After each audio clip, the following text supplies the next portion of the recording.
धुळे येथील संदेशभूमीत ऐतिहासिक वास्तूंचा यादीत समाविष्ट करण्यासाठी प्रस्ताव सादर करावा. विधानसभा उपाध्यक्ष श्री अण्णासाहेब बनसोडे यांचे आदेश. धुळे येथील दिनांक 13 सप्टेंबर रोजी संदेशभूमी येथे पत्रकार परिषद संपन्न झाली. डॉक्टर बाबासाहेब आंबेडकर यांच्या पदस्पर्शाने पावन झालेल्या संदेशभूमीला ऐतिहासिक वास्तूंचा यादीत समाविष्ट करण्यासाठी प्रस्ताव सादर करण्याचे आदेश विधानसभा उपाध्यक्ष अण्णा बनसोडे यांनी दिले आहे. पत्रकार परिषदेमध्ये मान्यवरांनी आपले मनोगत व्यक्त केले. या वास्तूला महाराष्ट्र राज्य सरकारने स्मारक घोषित करावं याकरिता विचारविनिमय आणि प्रशासकीय बैठक आयोजित केली होती. त्या बैठकीमध्ये प्रामुख्यानं धुळे शहरातून आम्ही कैलास चौधरी, महेंद्रदादा शिरसाट, पूज्य भंते आनंद थेरो आणि स्वतः मी आणि विजय सुरुची असे आम्ही संदेशभूमी संरक्षण संवर्धन कृती समितीचे पदाधिकारी म्हणून उपस्थित होतो. आणि या बैठकीमध्ये धुळे जिल्हाधिकारी आदरणीय विष्णुते मॅडम या देखील VC द्वारा त्या मीटिंगमध्ये सहभागी झाले. आणि त्याच्यामध्ये प्रामुख्याने बांधकाम विभागाचे मंत्रालयातील जे काही अधिकारी, वरिष्ठ अधिकारी होते, सामाजिक न्याय विभागाचे वरिष्ठ अधिकारी होते, त्याचबरोबर सहाय्यक धुळे जिल्हा उपायुक्त संजय सैंदाने साहेब हे देखील त्या बैठकीला उपस्थित होते. आणि त्या बैठकीमध्ये आदरणीय अण्णासाहेब बनसोडे यांनी सर्वांना सूचना केल्या. प्रशासनाच्या जे काही अधिकारी त्या ठिकाणी उपस्थित होते, बांधकाम विभाग असेल, समाजकल्याण विभाग असेल आणि माननीय धुळे जिल्हाधिकारी असतील, यांना सर्वांना सूचना केल्या की तात्काळ तुम्ही त्या जागेचं मोजमाप करायचे आहे आणि शासनाला जो काही प्रस्ताव 2023 मध्ये पाठवण्यात आलेला आहे त्या प्रस्तावाला आपण लवकरात लवकर 6 डिसेंबरच्या आत त्या प्रस्तावाला आपण मंजुरी देऊ. आणि संपूर्ण जबाबदारी मंजुरीची आदरणीय अण्णासाहेब बनसोडे यांनी घेतलेली आहे.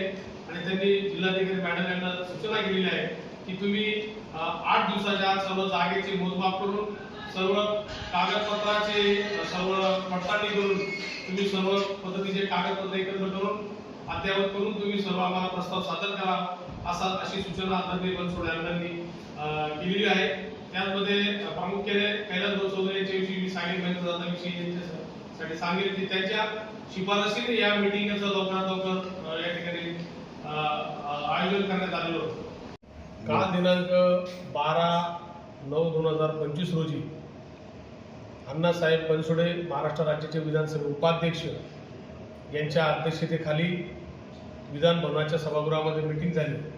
आणि त्यामध्ये संदेशभूमी संरक्षण आणि संवर्धन कृती समितीची जी काही 2017 पासूनची मागणी आहे त्या मागणीवर ही बैठक झाली. आणि त्याच्यामध्ये समाज कल्याणचे मंत्रालयातील अधिकारी, बांधकाम विभागाचे मंत्रालयातील अधिकारी आणि धुळे सहाय्यक आयुक्त हे या बैठकीला उपस्थित होते. त्याचबरोबर या बैठकीला धुळे जिल्हाधिकारी मॅडम या देखील VC द्वारे या बैठकीत उपस्थित होते.